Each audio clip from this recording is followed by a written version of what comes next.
AP రాజకీయ పరిణామాలకు సంబంధించి ఈ రోజు మన ఎక్స్పర్ట్ అనాలిసిస్ ప్రముఖ అనలిస్ట్ పురుషోత్తం రెడ్డి గారితో. నమస్తే పురుషోత్తం గారు. నమస్తే యువతి గారు. సార్, ఏపీ అసెంబ్లీ సమావేశాలు జరుగుతున్న తీరు పట్ల మీ అభిప్రాయం ఏంటి? ప్రజా సమస్యలు చర్చకు వస్తున్నాయంటారా?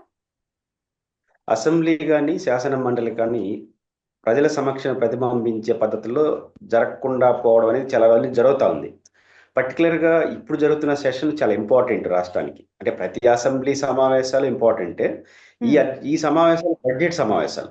ఆంధ్రప్రదేశ్ ప్రభుత్వం బడ్జెట్ ప్రవేశపెట్టింది. దాదాపు 3,32,000 కోట్ల రూపాయలు బడ్జెట్. అంటే రాబోయే కాలంలో ఖర్చు పెట్టబోయేది. ఎంత ఖర్చు పెట్టారు, ఎంత ఆదాయం వస్తుంది, పెట్టే ఖర్చు అనేది శాఖల వారీగా ప్రాధాన్యత వారీగా ఇచ్చారా, ఎక్కడైనా అన్యాయం జరిగిందా, గతం ఏంటి, వర్తమానం, భవిష్యత్తు, వీటిపైన కూలంకుషంగా చర్చ జరగాలి. గత సంవత్సరం 3,20,000 కోట్ల రూపాయలు బడ్జెట్ ప్రవేశపెట్టి 20,30,000 కోట్ల రూపాయలు డెఫిసిట్ వస్తూ ఉంది. అంటే ఇచ్చిన అంచనాలు కూడా అమలు కావట్లేదు. దీని పరిస్థితి ఏంది? 1,50,000 కోట్లు అప్పులకు వెళ్ళిపోతా ఉంది. అంటే ఇంతటి వైడర్గా ఆలోచించాలి. రెండో వైపు రాయలసీమ ఎత్తిపోతల పథకం లాంటి కీలకమైన అంశాలు, రాజధానికి నిధులు, పోలవరం, ఇవేవి పక్కకు పోయి డైరెక్ట్గా తిరుమల శ్రీవారి లడ్లు పేరుతో వ్యవహారాలు నడపడం ఈ రాష్ట్రానికి అంత మంచిది కాదు. దురదృష్టవశాత్తు జరుగుతున్న ఆ శాసన మండలి అయితే దాదాపు 6 రోజులుగా స్టాల్ అయిపోతా ఉంది. అంటే ముఖ్యంగా అసెంబ్లీలో మొన్న చంద్రబాబు ఇచ్చినటువంటి లడ్డు వివాదానికి సంబంధించి ఆయన ఇచ్చినటువంటి వివరణని ఎలా అనలైజ్ చేస్తారు మీరు?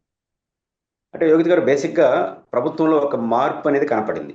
అంటే రియలైజేషన్, మనం తిరుమల వ్యవహారాల్లో ఈ తరహాలో స్పందించడం మంచిది కాదనే ధోరణి కనపడింది. ఉదాహరణ, ముఖ్యమంత్రి గారు గతంలో చాలా స్టబన్గా కలిపారు అన్నట్టు మాట్లాడారు. కానీ నిన్న నేను అనలేదు, నా అభిప్రాయం అది కాదు, ఎన్డీటీపీ రిపోర్ట్లో అలా వచ్చింది, దాన్ని నేను ప్రస్తావించాను, ఒక రియలైజేషన్.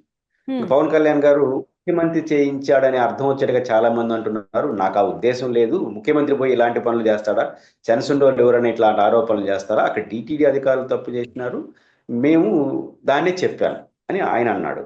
ఈ రెండు రియలైజేషన్ నాకు కనపడింది.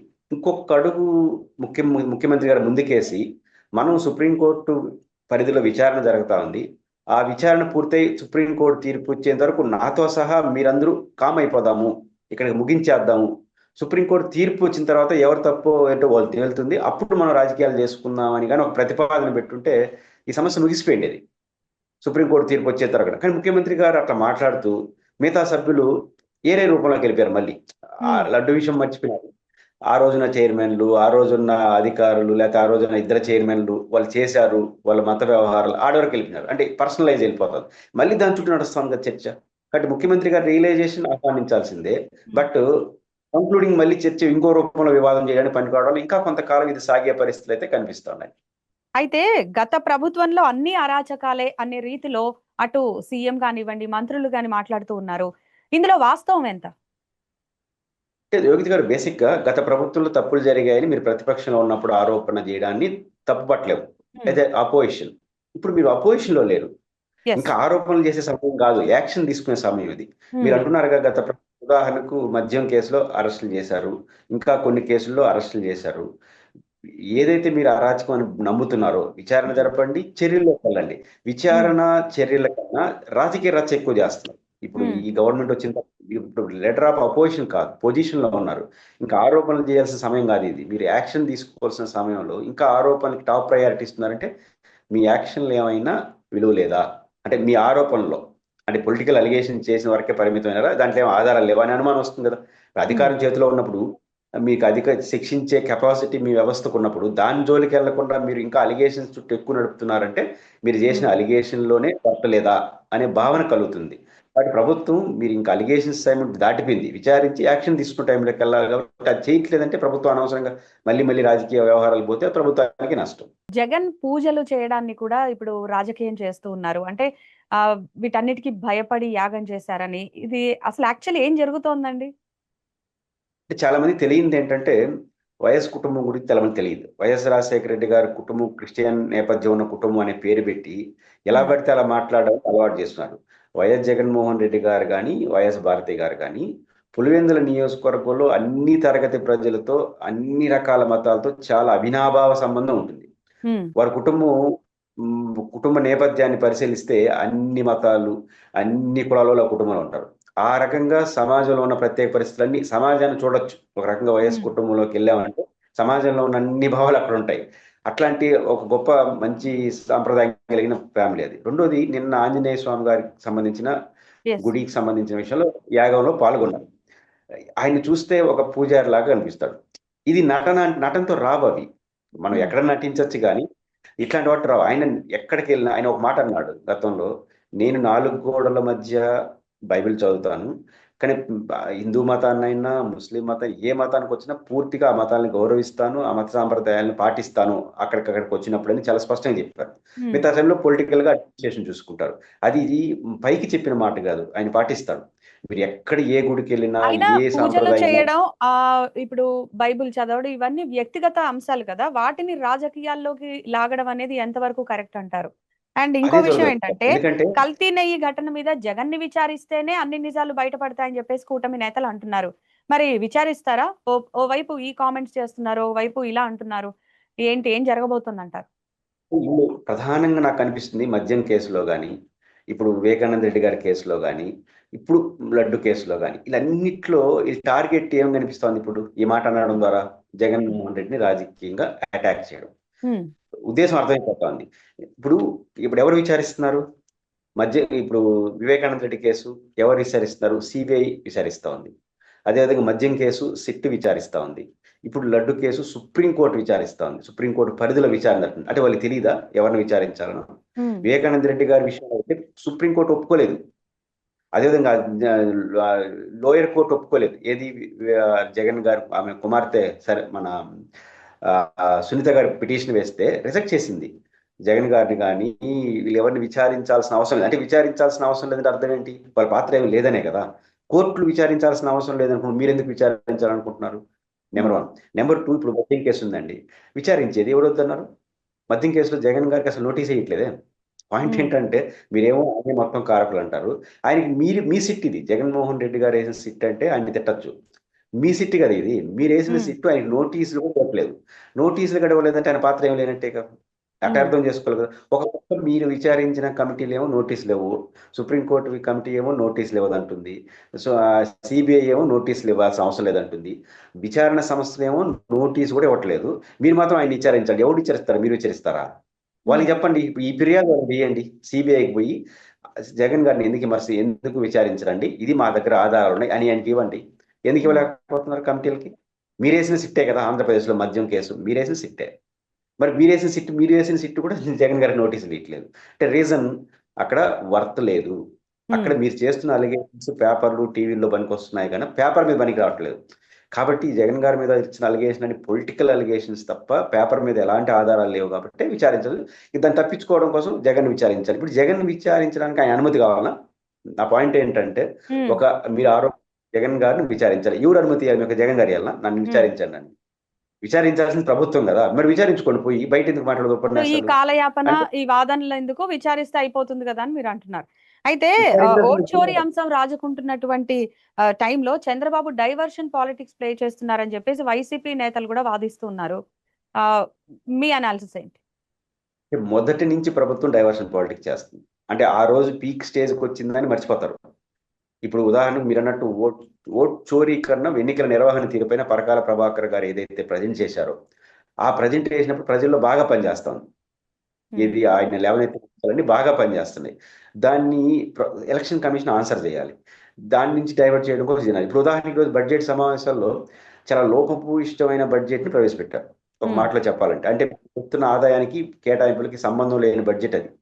అట్లాంటి బడ్జెట్ పైన ఇప్పుడు ఉదాహరణ జగన్ గారు ఏం చేశారు? బడ్జెట్ పైన మీరు సూపర్ 6, సూపర్ 7 ఇచ్చారు కదా. కానీ ఇంకో తమాషా ఉంది.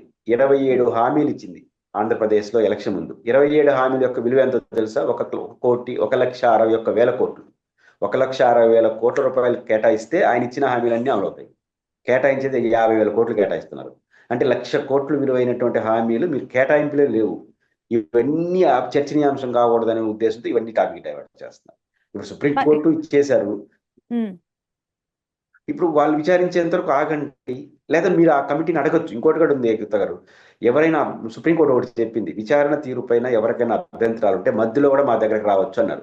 మరి ఆయన అడగండి, అప్లికేషన్ పెట్టుకోండి సుప్రీంకోర్టుకి. ఉమ్, మీరు మీ జగన్ గారిని విచారించలేదండి, ఆయన కూడా ఉమ్, విచారించమని కోర్టు ఆదేశించమని అడగచ్చు కదా పోయి.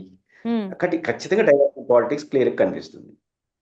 ఇక మండలి విషయానికి వస్తే మండలిలో లడ్డు మీద చర్చ సక్సెస్ఫుల్ గా సాగుతుందా?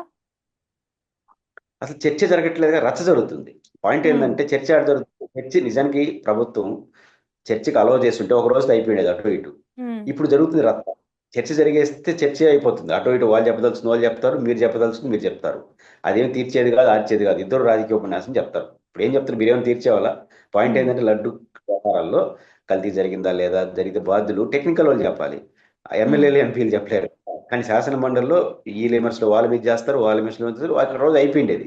కానీ ఈ రోజు జరుగుతుంది ఏంది, అలో ఉమ్, చేయకపోవడం వల్ల చర్చని రాజకీయ రచ్చ జరుగుతా ఉంది. ఇప్పుడు వారం రోజులు ఉమ్, రాజకీయ రచ్చ ప్లస్ విలువైనటువంటి శాసన మండలి సమావేశాలని జరగనీయకుండా అయిపోతుంది. ఇంకోటి యోగిత గారు, బేసిక్ గా శాసనసభ కొంత పొలిటికల్ ఎక్కువ ఉంటుంది. ఎందుకంటే ఉమ్, డైరెక్ట్ ఎన్ని శాసన మండలి ఉద్దేశమే మేధావులు, ఆలోచన పరులు మండలికి పంపించాలని, శాసనసభ కూడా చేయలేని మంచి చర్చ ఆడ జరుగుతుందని. ఇప్పుడు శాసనసభ అసలు జరుగుతాం కానీ ఆ శాసనం జరగట్లేదు. ఏ ఉద్దేశంతో శాసన మండలి పెట్టుకున్నా అది జరగట్లేదు. ఉమ్. కాబట్టి ఖచ్చితంగా శాసన ప్రభుత్వం వైసీపీ వాళ్ళు చెప్పిన ఆరోపణలు మీరు సమర్థించొద్దండి. డిబేట్కి అలౌ చేయండి. పైపెచ్చి మీరు చూడండి, శాసన మండలిలో వాళ్ళు దీనిపైన చర్చ జరగాలంటారు. నో. కానీ ఇక్కడ ఊరు అడగల మిమ్మల్ని అసెంబ్లీలో ఉమ్, చర్చిద్దామని, ఇక్కడ మాత్రం చర్చ పెట్టి, అడగని చోట చర్చ పెట్టి, అడిగిన చోట ఏమో చర్చ పెట్టట్లేదు. కానీ చర్చ పెట్టి బయట చెప్తున్న ఆన్సర్లు ఆన్నే చేయండి, సరిపోతుంది కదా. ఉమ్. ఇంకో టాపిక్ ఏంటంటే ఇప్పుడు రాజమండ్రి కల్తీపాల ఘటన కావచ్చు, శ్రీకాకుళంలో డయేరియా ఘటనలో కావచ్చు, ప్రభుత్వ వైఫల్యం ఉందా లేదా? రోహిత్ గారు, ఒకటి కన్ఫర్మ్, ఎక్కడ తప్పు జరిగినా దానికి ప్రభుత్వమే బాధ్యత వహించాలి. ఇప్పుడు ఒక రాష్ట్రం, ఒక ప్రాంతంలో మంచి పని జరిగింది అనుకోండి, ఉమ్, ఒక ఎంఆర్ఓను వెంటనే ప్రభుత్వం ఇది నా ప్రభుత్వ ఘనత అంటుంది. ఉమ్, ఎక్సెప్ట్ ఒక అటెండర్ చేసిన, ఉమ్, ఐఏఎస్ ఆఫీసర్ చేసిన, అది ప్రభుత్వంలో భాగం. ఇప్పుడు తప్పు జరిగితే మాత్రం మాకు సంబంధం లేదంటుంది. ఉమ్, అది కుదరదు కదా. రాష్ట్రంలో జరుగుతున్న మంచి చెడులకు ప్రభుత్వం బాధ్యత వహించాలి. నైతిక బాధ్యత ప్రభుత్వం అందే. ఆ తర్వాత స్పెసిఫిక్ గా దానికి కారణం ఏంటి అవన్నీ అనలైజ్ చేసి బాధ్యులు స్పెసిఫికై చేయండి. కానీ అసలు ఘటన ఏదైనా తప్పు జరిగితే మాకేం సంబంధం అనే ధోరణి కుదరదు. కానీ రాష్ట్రంలో మంచి జరిగినా చెడ్డ జరిగినా దాని యొక్క నైతిక బాధ్యత ప్రభుత్వానిదే. ఉమ్, కానీ మీరు తర్వాత ఇప్పుడు దాని ఉదాహరణకు ఆ వ్యవహారాల్లో చర్యలు తీసుకునే విషయంలో నాంచారనుకోండి, ఇప్పుడు పాల కల్తీ, దీనికేం ముఖ్యమంత్రికి మంత్రులకి ఏం సంబంధం ఉండదు. అక్కడ సంబంధించిన కొంతమంది వ్యక్తులకు సంబంధించి వాళ్ళపైన ఫార్మ్ యాక్షన్ తీసుకుని అనుకో, మీకు చెడ్డ పేరు రాదు. అలా కాకుండా దాంట్లో ఆయనకి సంబంధం లేదు, ఈయనకి సంబంధం లేదు, యాక్షన్లో సస్పెన్షన్లు పాటించారు అనుకోండి, మీకు కూడా ఏదైనా సంబంధం ఉందని అంటగడతారు. కానీ ప్రభుత్వం ఒక ఘటన జరిగిన తర్వాత కల్తీ మద్యమ, కల్తీ పాల ఏదైనా సరే జరిగినప్పుడు ఎటువంటి పరిస్థితుల్లో కూడా దాని మీద ఉండదు. ఉదాహరణ పాలు కల్తీ అనేది ఫస్ట్ టైం వింటున్నాం. ఉమ్. పాలు కల్తీ ఇప్పటి నుంచో వాటర్ అవి కలుపుతున్నారు.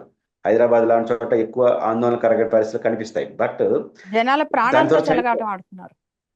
చనిపోవడం. ఈరోజు మీకు యోగి యామన్న పేరిని ఉంటారు, గొప్ప కవి. ఆయన అవును. ఆయన కవిత్వాన్ని పచ్చి పాలతో పోలుస్తారు. అంటే ఆయన కవిత్వం అంత స్వచ్ఛమైనది అని అర్థం. పచ్చి అవును. పాలు అంటే ఎలాంటి కల్తీ లేదండి. ఆ పాలు కల్తీ కరెక్ట్. అయిపోవడం ఏంటి? కాబట్టి చివరికి ఆ పాలు కూడా కల్తీ అయిపోతే ఇంక దేన్ని నమ్మాలి ప్రజలు? కాబట్టి ఖచ్చితంగా ఉమ్, ప్రభుత్వం దీన్ని సీరియస్ తీసుకుని యాక్షన్లోకి వెళ్తే మీకు చెడ్డ పేరు రాకుండా ఉంటుంది. ఉమ్. అండ్ ఇంకో విషయం చెప్పండి, మాజీ ఎంపీ ప్రస్తుత డిప్యూటీ స్పీకర్ రఘురామకృష్ణన్ రాజు కస్టోడియల్ టార్చర్ కేసుకి సంబంధించి ప్రభుత్వం ఎందుకని అంత పట్టుదలగా ఉంది? అండ్ ఐపీఎస్ సునీల్ తో ఏపీ పోలీసులు వ్యవహరించిన తీరుని ఎలా చూడాలి? ఇప్పుడు రఘురామకృష్ణరాజు గారు ఆ రోజు ఎంపీగా ఉన్నారు. వైఎస్ఆర్ కాంగ్రెస్ అధికారంలో ఆయన్ని కస్టోడియల్ టార్చర్ పెట్టారని ఆ రోజు ఆయన అలిగేషన్ చేశారు. అది కంటిన్యూ అవుతుంది. నేనేమంటానంటే, మీరు నమ్ముతున్నారు కదా, చట్టబద్ధంగా వెళ్ళండి, తప్పేం లేదు. మీరు అలిగేషన్ చేసినారు కాబట్టి వాళ్ళంతా విచారించాలంటే కుదరదు కదా. ఉదాహరణకు ఆ రోజు దానికి బాధ్యులని పేరుతో ఈరోజు ఆయన డిప్యుటేషన్ మీద మళ్ళీ బీహార్ క్యాడర్ ఆయన సునీల్ నాయక్ గారు అక్కడికి వెళ్ళారు. నేనేమంటానంటే, ఆయన ఐపీఎస్ ఆఫీసర్ కదా, ఐపీఎస్ ఆఫీసర్ తప్పించుకు వెళ్ళిపోతాడా? వెళ్ళడు కదా. నోటీస్ ఇచ్చి పర్ఫెక్ట్గా డీల్ చేయండి. అలా కాకుండా మీరు ఈ పద్ధతి ప్రకారం, రెండోది యోగిత గారు, ఉమ్, ఆల్ ఇండియా సర్వీస్ అధికారి ప్రొటెక్షన్ ఉంటుంది. వాళ్ళపైన చర్యలు తీసుకునే అధికారం పార్లమెంట్కి మాత్రం ఉంటుంది. అంత ప్రొటెక్షన్ ఉంటుంది వాళ్ళకి. ఎలా పడితే అలా వ్యవహరించడానికి వీల్లేదు. అంత ప్రొటెక్షన్ అధికారులు, ఐపీఎస్ అధికారులు ఎక్కడికి పారిపోరు. ఉమ్, ఓపిక నోటీస్ ఇవ్వండి, ఎస్టాబ్లిష్ చేయండి, అరెస్ట్. ఆయన చెప్తున్నాడు కదా, నన్ను చట్టబద్ధంగా చేసి నేను అరెస్ట్ గడి సిద్ధం, అన్నిటికీ విచారణకు సిద్ధం అంటున్నాడు. ఇంకేం పోయింది, ఆయన నోటీస్ ఇవ్వండి, వివరణ తీసుకోండి, తప్పు ఉందంటే యాక్షన్లోకి వెళ్ళండి. అలా కాకుండా మిడ్ నైట్ వెళ్ళడం, ఇప్పుడు ఏదో రాజకీయ అరెస్టులు అయితే ఓకే, ఇది అడ్మినిస్ట్రేషన్ కదా. కాబట్టి ఉమ్, ఇప్పుడు ఏమైంది, అక్కడ కోర్టు సీరియస్ గా వార్నింగ్ ఇవ్వడంతో ప్రభుత్వం ఈరోజు బ్యాడ్ అయిపోవాల్సిన పరిస్థితి వచ్చింది కదా. కాబట్టి మీకు ఏదో కోపం ఉంది కాబట్టి యాక్షన్ తొందరగా జరగట్లేదు కాబట్టి తొందరగా అరెస్ట్ చేసేసి తీసుకొచ్చేస్తే ఒక పని అయిపోతుంది అన్నట్టు మాట్లాడితే అది చాలా ప్రమాదకరం. కాబట్టి ప్రభుత్వం తప్పుల పైన యాక్షన్ తీసుకోండి. అది విత్ ఇన్ ద యాక్ట్ లోపల చేసుకోండి. యాక్ట్కు బయాసిడ్ చేసిపోయినారంటే ఇట్లాంటి అబాస్పాలయ్యే పరిస్థితి వస్తుంది. Right. Thank you very much Purushottam Reddy గారు. ఇక ఇది వాళ్ళ ఎక్స్పర్ట్ అనాలిసిస్. మరిన్ని అంశాలతో ఎక్స్పర్ట్ అనాలిసిస్ లో మళ్ళీ కలుద్దాం.